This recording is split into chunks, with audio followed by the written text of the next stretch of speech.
Ô Diego, o que seria um mentor esportivo? O mentor esportivo, assim, é um ramo relativamente novo. Já existe essa função nos Estados Unidos e em outros esportes. Ele engloba uma parte psicológica, mental do atleta, de alto rendimento, e também envolve uma parte mais técnica e tática do esporte. Então, o trabalho é voltado para a parte psicológica, no dia a dia, os hábitos, rotinas, comportamentos do atleta, e também engloba esses comportamentos dentro de campo, durante os treinamentos, relacionamento com comissão, com o treinador, com o clube. Então, o trabalho é voltado para, através do dia a dia com o atleta e os comportamentos que ele tem, a gente consegue transferir isso para dentro de campo e ele tem uma melhora de performance. Você aplica as dinâmicas. Você não consegue estar ao lado do atleta o dia todo. Perfeito. Como é que existe essa troca de informações e aí como é que se aplica essa dinâmica com o atleta? Sim, excelente pergunta.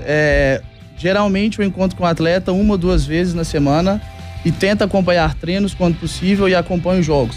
Nessa conversa, por montar um ambiente mais informal, o atleta geralmente consegue se abrir e consegue expressar algumas coisas que acontecem no dia a dia. Através dessas expressões do atleta, eu consigo traduzir o que isso significa para dentro do campo. Então, um exemplo prático que talvez os ouvintes vocês conseguem entender. Se eu sou acostumado a ir na academia e fazer 10 repetições e nas minhas 2 últimas repetições eu não faço, por preguiça, por cansaço ou qualquer outro motivo, eu estou me condicionando na hora do jogo em que é preciso fazer essas 2 repetições de forma metafórica aqui. Eu não faço porque eu me condicionei no dia a dia através de uma coisa boba que pode ser a academia. Então, assim, respondendo a sua forma de forma mais breve, nas conversas que eu tenho com os atletas, dá para você absorver isso. No dia a dia dele, que ele te dá o feedback e acompanhando jogos e treinos quando possível. É um trabalho inovador, mas que eu acredito que tanto para atletas como para, por exemplo, quem cuida o staff do jogador e até mesmo o clube, não é comum no Brasil. O quanto que para você nesse início está sendo também uma quebra aí de paradigmas com os próprios jogadores, com quem trabalha com eles, porque o jogo se tornou um esporte muito complexo, né? E quanto mais preparo tiver o atleta, melhor possivelmente será o rendimento dele. Como tem sido essa quebra aí para apresentar o trabalho, para falar quanto ele pode ser benéfico para um jogador, seja o profissional ou seja da base também, que você também faz com jogadores da base, né? Sim, tem sido bem melhor do que eu antecipava quando comecei a fazer o trabalho aqui no Brasil. Antes já realizava esse trabalho com um time nos Estados Unidos e a receptividade das pessoas tem sido muito boa, tanto do staff quanto do atleta. Mas é importante frisar que depende muito da seriedade do atleta e do staff dele. Quando eles têm a seriedade e eles conseguem ver o valor através das minhas explicações ou através de alguma apresentação ou através de alguns exemplos que eu consigo dar por já ter trabalhado com outros atletas, eles também conseguem entender e adicionar mais um aspecto do jogo de futebol para a melhora do atleta. Então, assim, tem sido muito boa, porque eles estão conseguindo ver o valor disso, mas depende muito da seriedade do próprio atleta. Todo atleta que eu trabalho, é importante que eles queiram trabalhar antes de eu querer trabalhar com eles, porque isso já é meio caminho andado. Então, assim, tem sido uma surpresa grande e tem sido bem recebido pelos clubes, pelo staff do atleta e também por eles, principalmente por eles, porque eles conseguem ver no dia a dia já uma melhora de talvez eles estão um pouco menos nervosos ou menos ansiosos, o que os fazem ter um rendimento melhor dentro do campo também. Antes da gente entrar até mais na parte prática mesmo do seu trabalho, eu queria que você falasse um pouco como que você chegou até aí. O que te fez decidir que seria isso que você trabalharia e que tipo de formação alguém precisa buscar para fazer o trabalho que você faz? Em 2013, eu fui jogar futebol universitário e fazer faculdade nos Estados Unidos. E a minha formação foi mais voltada para a parte de business. Era comunicação e marketing esportivo. E nos Estados Unidos você consegue fazer algumas especializações durante o curso. E uma delas foi filosofia, fiquei muito exposto à psicologia e foi algo que me despertou interesse. Logo depois de formado, eu virei auxiliar técnico do time que eu joguei. E a minha função era de ter um contato mais próximo com os atletas, porque eu era novo, era alguém que eles já conheciam. Então aconteceu vários bate-papos no 1 a 1 com os atletas para que eu conseguisse entender melhor o que estava de errado, o que a comissão podia fazer melhor. Isso foi me despertando interesse. E a partir desse momento, cursos como neurociência no esporte, psicologia de alta performance, cérebro futebolístico, que é até um curso que o Raymond ensina, que o Gomide já foi exposto a esse conteúdo, começaram a me agregar valores para fazer isso melhor e com mais eficácia. E a partir desse ponto, você começa a aprender ao longo do caminho o que deve ou não ser feito. E, assim, uma máxima que eu sempre levo comigo, por trabalhar com a mente do atleta, o cérebro do atleta, é importante você ter muito cuidado na hora de brincar com isso, porque é muito sério. Querendo ou não, é o que comanda todas as suas ações, sua personalidade no dia a dia. Então, depois de ter sido exposto antes do conhecimento, eu procurei adquirir o melhor conhecimento possível para não fazer alguma coisa que possa prejudicar o atleta. E quando foi que você decidiu vir ao Brasil? Foi porque você viu que aqui era um mercado que tinha pouca gente para fazer, ou foi por outra necessidade, aí acabou vindo? E tem muita gente que faz esse tipo de trabalho aqui no Brasil? Foi por outras necessidades. Depois de trabalhado com o futebol, que hoje é um time da 2ª divisão dos Estados Unidos, tem questões de visto que fica um pouco mais delicada nos Estados Unidos, e eu resolvi voltar. E hoje existem muitos coaches esportivos, que é mais voltado para alcançar os objetivos, o comportamento diário, pensamentos positivos. E acredito que talvez tenha profissional no mercado que também entra na parte tática, mas eu não os conheço ainda. Até gostaria, se tem alguém escutando que trabalha nesse ramo ou tem interesse, assim, eu sou muito aberto a críticas, a bate-papo, porque eu acho que você tem muito a evoluir. E até, assim, mudando um pouco de assunto, é uma coisa que no futebol brasileiro podia existir ainda mais, esse diálogo entre dirigentes, treinadores, porque todo mundo só tem a ganhar, desde que você tenha a cabeça aberta para evoluir. O seu trabalho tem um direcionamento para melhorar o índice de acertos na tomada de decisão? Ao meu modo de ver, a tomada de decisão, na verdade, talvez o que o Gui queria se referir é a execução da tomada de decisão dele. A decisão do Vinícius Júnior, quando ele perdeu 2 gols ou 3 gols, foi de finalizar. É uma tomada de decisão correta. Mas a execução da tomada de decisão dele, que é uma coisa que não saiu como ele planejava. Essa execução da decisão é uma coisa que ele pode aprimorar nos treinos, num trabalho individual, ou expor ele ao erro que ele cometeu na execução para que da próxima vez ele consiga fazer diferente. Mas a tomada de decisão dele, ao meu ver, foi correta. Eu consigo trabalhar muito mais a leitura dele de jogo, que gera uma tomada de decisão, do que propriamente a execução da tomada de decisão dele. Até porque, como você falou, você não está no dia a dia com o jogador, né? Exatamente. Então, posição corporal, etc., para a hora de uma finalização, enfim, é algo que é um gesto técnico que o treinador que está lá no dia a dia com ele para corrigi-lo, né? Teoricamente era o papel do treinador ou da comissão. Se eu tivesse nos treinos e se eu pudesse estar dentro do campo e alertá-lo sobre isso, seria excelente. O que não é o caso. Eu consigo, se eu tenho vídeo do treino ou do jogo, eu consigo sentar com ele, a gente analisa junto, mas eu não consigo fazer a análise e botar ele para executar ao mesmo tempo. Porque, quer dizer, eu podia fazer isso num campinho do bairro, mas é um contexto completamente diferente de você treinar com a sua equipe, estar vestindo a camisa na hora do jogo. Então o trabalho é mais voltado para a leitura de jogo. Por exemplo, o Vinícius Júnior cortou o zagueiro, ele fez a leitura de jogo, que é o momento de finalizar, ele tomou a decisão de finalizar e a execução não foi tão boa. A execução é o que menos me preocupa, na verdade, porque tem muito jogador que a leitura já é errada. Então os 2 próximos passos, que é a tomada de decisão e a execução, nem acontece.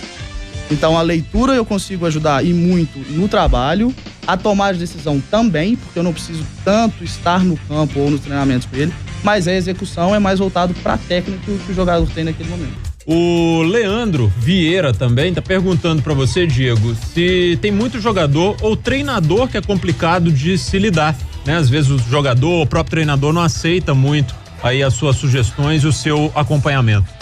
Sim, já até teve um caso, um apenas, ainda bem, e o clube se opôs inicialmente ao trabalho, mas a decisão final era do atleta e também do staff dele. O ideal seria de que a comissão, treinadores, clubes, que a gente conseguisse trabalhar junto, porque daí eu consigo obter informação do treinador ou da comissão dele, e aí no dia a dia com o atleta eu consigo entender ainda melhor como são os comportamentos dele, o que ele faz ou não no treino. Mas, assim, tem alguns clubes ou treinadores que talvez não gostem que profissionais de fora trabalhem com os atletas, mas a decisão final é do atleta. Então, assim, existe, isso já até aconteceu, mas o atleta decidiu continuar o trabalho e foi um trabalho, assim, de bastante sucesso. Esse trabalho é feito apenas na base, apenas com jogadores novos que estão surgindo, ou é feito com medalhões também? Pessoal mais velho, você acompanha todo tipo de jogador? Hoje, eu tenho 4 atletas da base e 3 atletas do profissional. E sim, é possível fazer com medalhões, é possível fazer com meninos de categoria de base. Eu diria que uma boa idade é a partir de 15 anos e que o menino já consegue assimilar boa parte dos conceitos, ele se conhece um pouco melhor, é uma idade boa. A diferença é que, assim, os medalhões, eles, assim, não são todos, claro, não estou querendo generalizar, mas eles têm tendência a não querer fazer porque eles já passaram por muita coisa e talvez eles não veem tanto valor, ou eles não querem gastar muito tempo deles, que é de folga, para voltar ao trabalho. E aí volta ao tópico que eu comentei no início, que é a seriedade do atleta.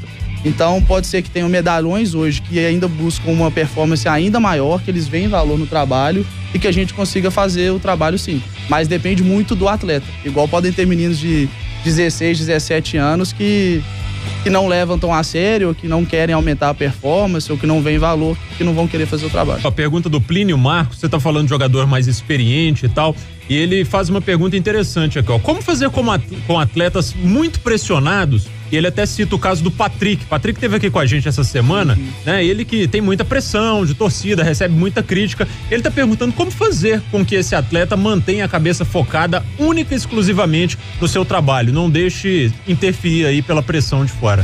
Sim, sim, bem simples, na verdade, porque a única coisa que o atleta pressionado, talvez por clube, torcida, o que seja, consegue fazer para ele deixar que essa pressão existe é de ter um bom rendimento. Para ele ter um bom rendimento, existem coisas que estão só apenas no controle desse atleta realizá-las para que ele consiga chegar nesse rendimento. Exemplo, sono, descanso, alimentação, preventivo de lesões, treinamento a 100%, talvez uma análise de vídeo com alguém do clube ou com um profissional, como um mentor. Isso só depende do atleta para fazer essas coisas bem feitas e que aumenta a probabilidade dele aumentar a performance dele. O que acontece muitas vezes quando o atleta está sob pressão, com muita ansiedade, enfim, eles esquecem dessas coisas que só dependem deles para realizá-las bem feito e eles começam a pensar na pressão. Isso significa que na hora do treino ele está focado e lembrando da pressão e não do exercício que o treinador propôs no treino, ou do passe que ele tem que dar, ou da transição defensiva que ele tem que executar. Então, assim, um atleta sob pressão, a única coisa que ele pode fazer são as coisas que só depende dele para fazê-las bem feitas, para aumentar a performance dele, e se isso acontece, a pressão deixa de existir. Você optou por seguir no futebol, né? Mas um atleta de outras modalidades também pode contratar os seus serviços? Sim, eu tenho muito cuidado com isso hoje, já foi até conversado com outros atletas sobre isso e a minha decisão hoje é de não fazer o trabalho com outros atletas e assim, a explicação é bem fácil, porque hoje as metáforas, analogias, os exemplos, a minha comunicação, a minha relação com o atleta, que é muito importante para que ele confie e coloque em prática, a minha bagagem é mais do futebol. O conhecimento é mais voltado para o futebol.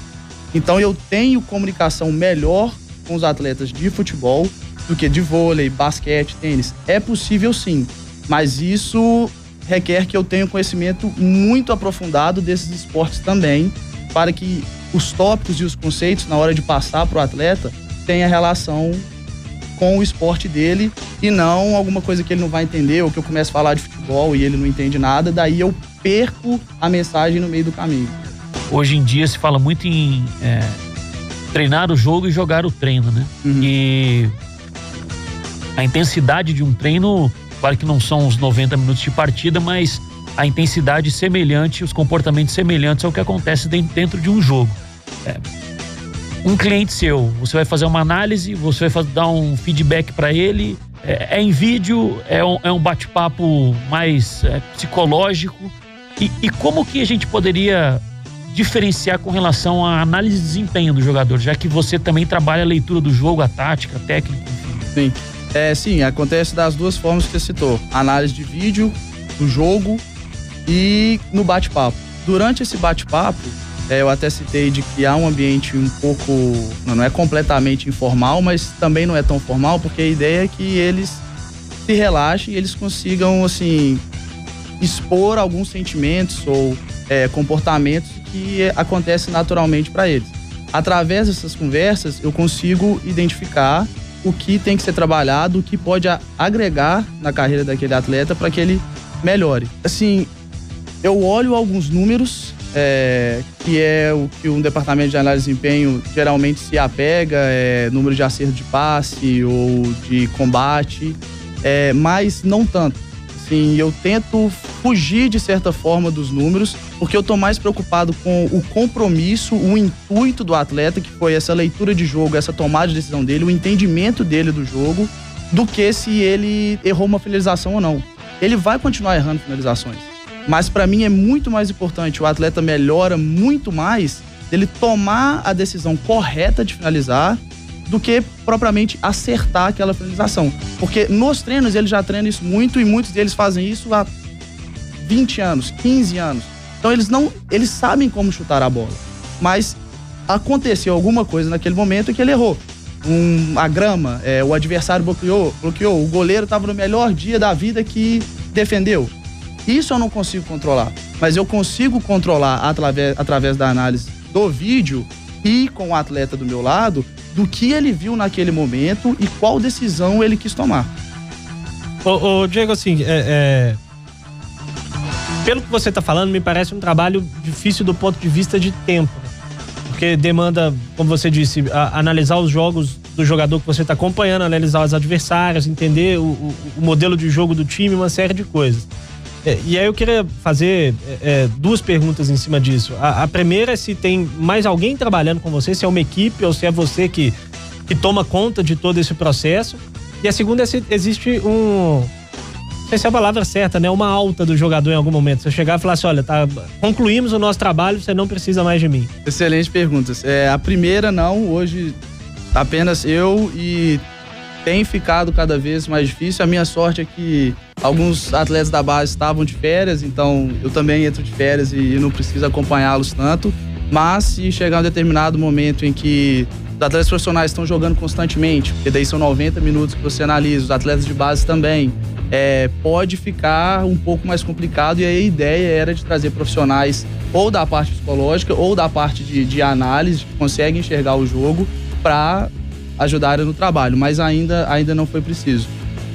E a alta do atleta, como você citou, é possível sim, e de verdade, o ideal para o meu trabalho seria que eu conversasse com o atleta uma vez e que ele nunca mais precisasse de mim, porque isso quer dizer que ele já entendeu a proposta, de que ele consegue evoluir por si só e que ele não depende de mais ninguém. Porque, assim, desde as categorias de base, e o que acontece geralmente é que eles têm tantas pessoas ao redor deles e tantas pessoas tomando decisões para eles, de que essas pessoas tiram a responsabilidade do atleta. No final do dia, sim, agrega e muito. Mas se eu tô trabalhando com algum atleta e chega na hora do jogo e ele resolve dar um pontapé em alguém, xingar a arbitragem, é responsabilidade dele. Eu não tenho culpa nenhuma nisso. Então, se o atleta consegue entender que só depende dele, pra mim é excelente. É possível ter alta a partir do momento que ele fala assim, agora tá bom, mas se acontecer alguma coisa eu te procuro depois. E tem atleta que gosta de ter esse suporte por um período mais alongado. Mas como é que você vai saber, e que o atleta vai saber que chegou ao fim o seu trabalho? Depois, geralmente são 3 meses iniciais, que são esses encontros semanalmente, 1 ou 2 vezes, ida aos jogos ou aos treinos quando possível, análise de vídeo. E aí a gente faz esses 3 meses, depois a gente faz a reavaliação. o que foi melhorado, o que não foi melhorado, o motivo de que isso não melhorou, porque é possível do atleta estar conversando comigo, ele tá balançando a cabeça de forma positiva, ele fala sim, eu entendo, adorei, você abriu minha cabeça para várias coisas, e chega na hora ele não executa. Se chega nesse ponto de que foi o atleta que não quis executar, daí também cabe a mim decidir se eu quero trabalhar com o atleta. Porque o meu trabalho depende diretamente da aplicação dele no dia a dia. A avaliação é feita assim, se o atleta chegou no nível em que ele espera chegar, não de jogar no Real Madrid ou de fazer 3 gols por jogo, mas do bem-estar dele, dele estar tranquilo no dia a dia para conseguir fazer bem feito as coisas que só depende dele, é um trabalho que a gente pode considerar encerrado, porque talvez ele não tenha mais o que evoluir nesse aspecto. Pode acontecer que daí a 2, 3 meses ele caia num time que tem uma relação ruim com o treinador. E aí talvez é uma coisa que a gente ainda não trabalhou. Diego, tá acontecendo isso. Beleza, voltamos a trabalhar. Mas aí vai da dependência do atleta em alguns conceitos e não esse pacote de 3 meses que é o trabalho. Diego, entra nesse contexto. Por exemplo, a gente sabe, vamos citar aqui um caso prático, por exemplo. O Atlético e o Cruzeiro, eles têm estilos, um modelo diferente de jogo. O Mano, um treinador que não é defensivista, mas ele vê na solidez defensiva o primeiro passo para ele conquistar vitórias e, consequentemente, títulos. Já o Levir, a gente pode dizer que é um técnico que talvez seja o oposto, vamos dizer de uma forma mais simplória. E aí você tem os jogadores da beirada, um Robinho, um Rafinha, que o Mano fala, ó, você tem que voltar, sem bola é recomposição, e fica na cabeça, e talvez não seja aquilo que o jogador acha que ele faz de principal. Perfeito.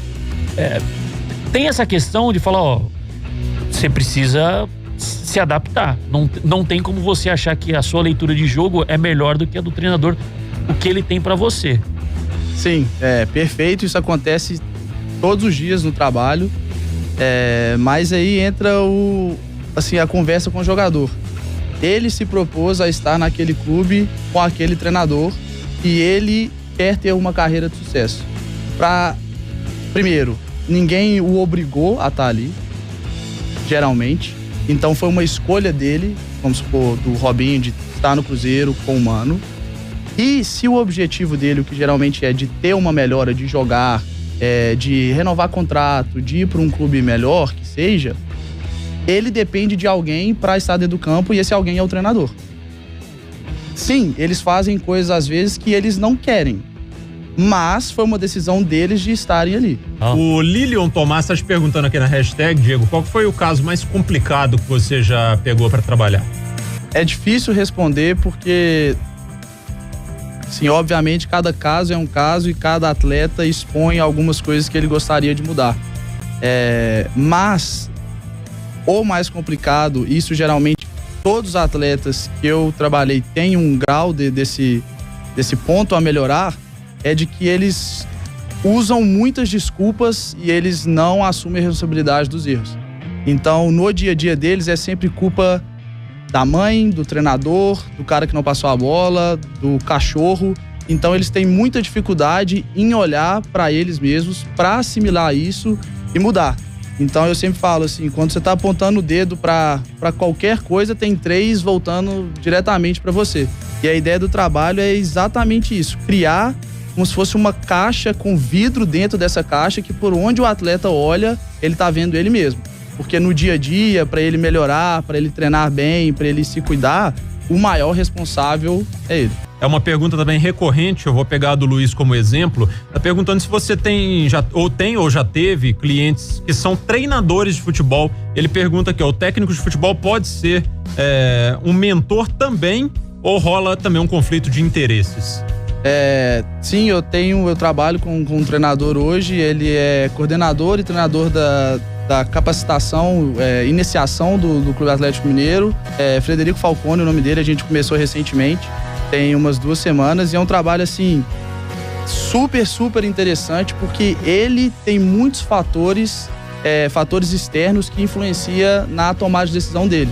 E a tomada de decisão dele de montar um treino ou de passar informação para outros treinadores, relação com a família, influencia muita gente. Então, os treinadores, gestores, que as decisões deles impactam muitas pessoas, eles são, assim, excelentes clientes, porque vidas e bem-estar de outros dependem dele. Por que o atleta brasileiro, quando a coisa aperta, ele pipoca? Não, obviamente, eu não estou generalizando, né? Nós temos títulos mundiais, nós temos times que foram campeões mundiais de futebol aqui, num final de Libertadores vai lá e ganha, maravilha. Mas aí pega numa Olimpíada, por exemplo, a gente tem muito exemplo. É bom deixar claro, antes de eu começar a responder, que não existe um motivo. Podem ser combinações de vários motivos. Dentre desses motivos pode ser a nossa percepção desse tipo de pipocada, que, como você citou. Então pode ser o ambiente que o atleta foi exposto desde criança, se o ambiente de pressão foi feito nos treinos, que é uma coisa que não acontece muito aqui. Então, por exemplo, um atleta tende a perder muito gol no 1 contra 1 contra o goleiro. Isso pode ser porque durante os treinos ele não fica exposto a esse tipo de pressão, o que o condiciona a não saber lidar com essa pressão na hora que ele tem que lidar. Como é que você vai criar isso no treino? Por exemplo, vamos supor que o centroavante Everton Guimarães perdeu 10 gols no 1 contra 1 contra o goleiro e vamos treinar isso. Se eu fosse o treinador de uma equipe, uma solução é só uma ideia, isso não é resposta que deve ser feita. Por exemplo, Everton, você tem 5 bolas e se você não fizer 2, 3, depende de quanto o treinador está almejando, todo o time vai ter uma punição ou alguma coisa vai acontecer com você. Não é a mesma pressão do jogo, mas você está criando uma pressão naquele momento para que o jogador encare. Se a resposta dele foi boa, você começa a condicionar ele para, na hora da pressão do jogo, ele esteja bem preparado. E daí entra outros fatores, como por exemplo, será que dessas 5 bolas que o Everton foi no contra um goleiro, o goleiro não estava no melhor dia da vida dele? Porque ele continuou errando o gol, mas não porque ele fez alguma coisa errada, porque alguém fez uma coisa melhor que ele. Continuou o erro, mas dá para entender que é um erro ok, se a gente consegue enxergar o lado do goleiro também, ou qualquer outro fator. Então, assim, respondendo, voltando à pergunta original dessa pipocada, são inúmeros fatores. A família que ele cresceu, o ambiente, os amigos, o clube em que ele jogou, era um clube que estava exposto à pressão diariamente ou não? No vestiário, era um clima que estavam todos preparados ou foi uma coisa que só aconteceu? Porque isso acontece, às vezes não tem o que explicar, apenas aconteceu. E daí volta ao meu ponto relacionando ao trabalho. Apesar de ter vários fatores que apenas acontecem de forma aleatória, existem outros tantos que a gente consegue controlar. E o papel hoje do clube, dos treinadores, o meu trabalhando com os atletas, é de tentar passar ferramentas para que eles estejam melhores preparados possíveis desses fatores que eles conseguem controlar. Se no dia do jogo aconteceu do Huracan, por exemplo, tá fazendo um jogo excepcional que ninguém nunca esperava, não quer dizer que o Cruzeiro fez um trabalho ruim, só quer dizer que eles tiveram um dia que nunca mais vai acontecer na vida do Huracan. Ok, vamos compreender isso. Porém, se tem fatores que o Cruzeiro, só usando o mesmo exemplo, fez no jogo que não foi bom e que só dependia do Cruzeiro, isso a gente consegue mudar. Por exemplo, o Mano propôs uma pressão no lado esquerdo do Huracan e dependia de certos jogadores para fazer essa pressão bem feita, que aumentava a probabilidade de eles roubarem a bola. A pressão não foi bem feita, o Huracan conseguiu atacar pelo lado esquerdo, teve o cruzamento e foi gol. Ok, por que a pressão não foi bem feita? O corpo do atleta não estava bem posicionado? O meio-campista atrás não pressionou o volante de uma forma que forçava o Huracan pro lado esquerdo pra gente conseguir roubar a bola? Isso são coisas que só dependia deles. E isso vale a análise e vale o estudo, vale a conversa pra gente mudar. Mas, se isso tudo aconteceu bem, o centroavante forçou o zagueiro do lado esquerdo pra passar pro lateral esquerdo, o ponta pressionou da forma que tem que pressionar, todo mundo bem encaixadinho, e o extremo esquerdo do Huracan conseguiu dar um drible desconcertante no lateral direito do Cruzeiro. Aconteceu. Mérito deles. A gente tem que reconhecer isso também. E daí, na hora de revisar, porra, que bacana. O Huracan foi bem sucedido por mérito deles. Não tem nada que a gente fez de errado. Segue o jogo. Só que, às vezes, quando as coisas dão errado, a gente tende a achar que é um problemão danado. Vamos tentar, e essa é parte do trabalho, quando alguma coisa der errado, vamos tentar entender o motivo para que a gente consiga melhorar isso para que não venha acontecer de novo. Mas se é mérito do adversário, é mérito do adversário. Se a bola quicou no morrinho e o cara chutou na lua, não deveria, porque ele estava na cara do gol? Não deveria. Mas ele não consegue controlar se a bola vai passar no morrinho na hora que ele vai finalizar. Entendi. Deixa eu chamar. Queria que você contasse alguma história positiva, né? Qual que é o case pra você? Assim, hoje você vai apresentar seu serviço, você chega pro cara e fala, não, esse jogador aqui, eu consegui fazer isso, ele tinha essa dificuldade, a gente fez o trabalho. Tem algum caso assim que você pode contar, que é legal contar? Sim. Eu acho que até ele vai ficar feliz. Foi o meu primeiro atleta, na verdade, logo quando eu voltei pro Brasil. Leonardo Bonatini, categoria de base do Cruzeiro, já era um amigo meu particular, e quando eu voltei e comecei dar o pontapé inicial nesse trabalho, a gente começou a trabalhar junto e assim, vários aspectos do dia a dia do Léo, de relação com as pessoas, de nervosismo, de ansiedade, de às vezes ficar chateado, para não falar outra coisa, com o clube, o treinador. Tava agora jogando na Premier League, no Wolverhampton, e foi emprestado agora. Subiu com o Wolverhampton, teve um primeiro semestre lá muito bom, subiu com o Wolverhampton, foi recentemente emprestado pro Nottingham Forest, que é um time da Championship. E assim, nos últimos meses, até no Wolves, ele não estava jogando muito, que obviamente gera um desconforto no atleta, porque ele tá ali para jogar. E o que me surpreendeu com o Léo, que é muito positivo, é que mesmo não jogando e insatisfeito, o bem-estar dele era muito alto. Porque ele sabia que tinha coisas que estava fazendo ele a não jogar, que era fora do controle dele. Isso é tudo que eu posso esperar. O meu trabalho não é desenvolvido para que o atleta faça 5 gols por jogo. É óbvio que isso acontecer, eu vou ficar extremamente feliz, porque afinal de contas é o que ele quer também. Mas o bem-estar dele, a tranquilidade dele, a noção de que ele tem que fazer coisas bem feitas no dia a dia para que aumente a chance dele jogar, é o ideal.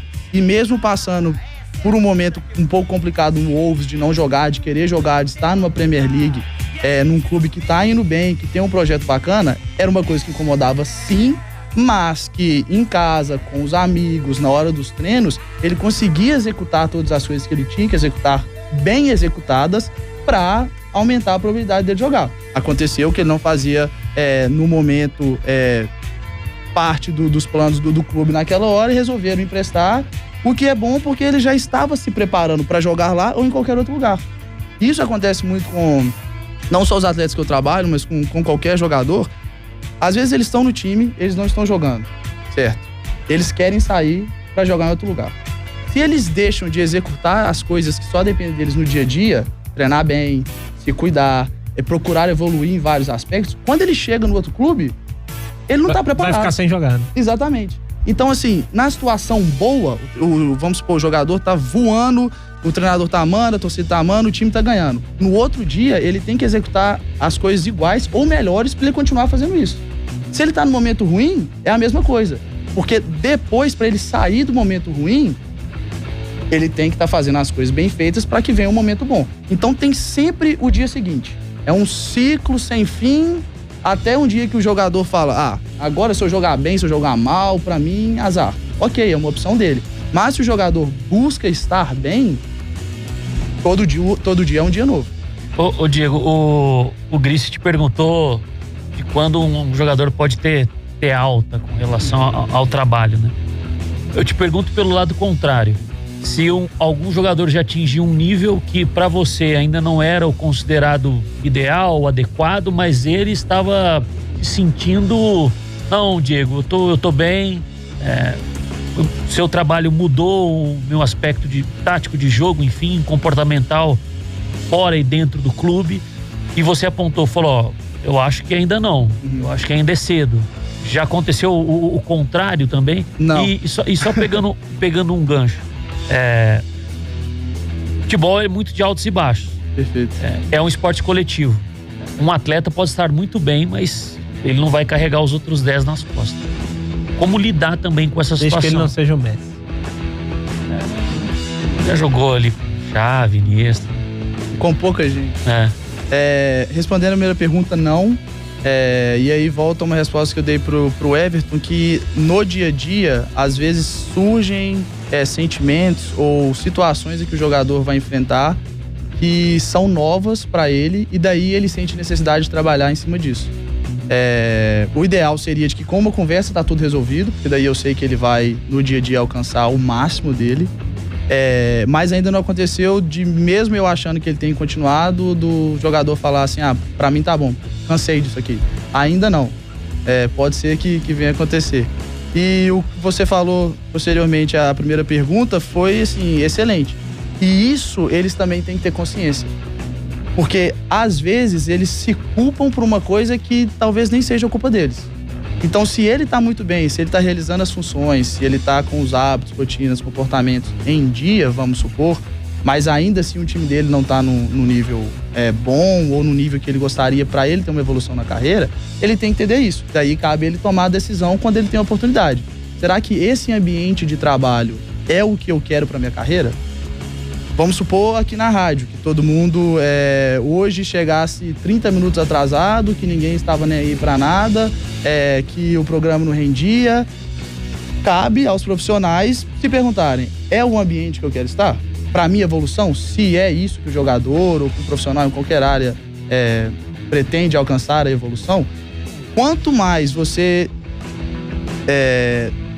tenha pessoas ao seu redor mais inteligentes, esforçadas, sérias, profissionais, a tendência é de que você seja um fruto daquele meio também. Quantos casos de jogadores a gente já viu jovens que tomaram um rumo não tão bacana para a carreira deles, talvez por influência de alguém dentro do clube ou por algum amigo. Então, assim, se chega nesse ponto, Léo, em que o time não oferece o que o jogador busca, cabe a reflexão. Ou ele tenta mudar um ambiente sozinho, ou com mais um ou dois, ou ele sai desse ambiente, deixa a jaca para quem tá lá e vai para um ambiente em que ele tenha uma condição, um relacionamento melhor e uma evolução maior pelas pessoas que ele convive. E o Bruno Lima tá aqui perguntando pro Diego se ele já pediu pros clientes dele abandonarem as redes sociais, né? Porque pode fazer mal aí pro atleta. E tem muita pergunta aqui também de gente curiosa para se especializar nessa área também, Diego, né? Perguntando sobre o que você fez. O caso do Diego, o Hugo Alves, ele tá perguntando para você, Diego. É o Hugo lá do Barreiro. Tá perguntando aqui, eu formei em recursos humanos e pretendo fazer psicologia. Mas existe algum curso específico para trabalhar em algum clube de futebol nessa área? É a mesma dúvida da Camila, né? Tá falando aqui, para se especializar nessa área hoje no Brasil, há algum curso ou precisaria estudar necessariamente fora do país? Respondendo a primeira pergunta sobre redes sociais, nunca proibi, eu reclamei de algum atleta que eu trabalho nas redes sociais. Isso é até importante frisar, porque no trabalho não tem nada que eu falo que ele deve ou não deve fazer. O trabalho é exatamente voltado para que ele tome a decisão sozinho. Claro que eu dou ferramentas para que ele chegue na melhor decisão, mas de acordo com o que ele quer. Então, se para o atleta estar nas redes sociais é uma coisa que ele julga extremamente importante por motivá-lo ou por ele ter contato com fãs ou o que seja, eu não tenho problema nenhum com isso. Se isso começa a atrapalhá-los de alguma forma, também usarei ferramentas em que eles consigam chegar à conclusão de que isso é ruim para eles. Eu jamais falaria ter ou não ter para nenhum deles. E com relação aos cursos, assim, de novo, fiz alguns cursos voltados para neurociência, psicologia de alta performance, cursos de futebol, de tática, de periodização, de nutrição voltada ao futebol. Não consigo falar um curso específico, a não ser se qualificar em diversos aspectos do esporte, da psicologia, do futebol, de conversas, diálogos, de se expor, de errar, para que você consiga desenvolver o conhecimento da melhor maneira possível, para que você consiga entregar um serviço melhor. Então, assim, no início daqui do programa eu até citei, assim, crítica é uma coisa que me agrada bastante. Então, quanto mais, melhor, porque eu vou estar exposto a aspectos que eu consiga melhorar. E, às vezes, não só nesse ramo, as pessoas tendem a fugir muito delas, quando, na verdade, eu as vejo como uma coisa muito positiva.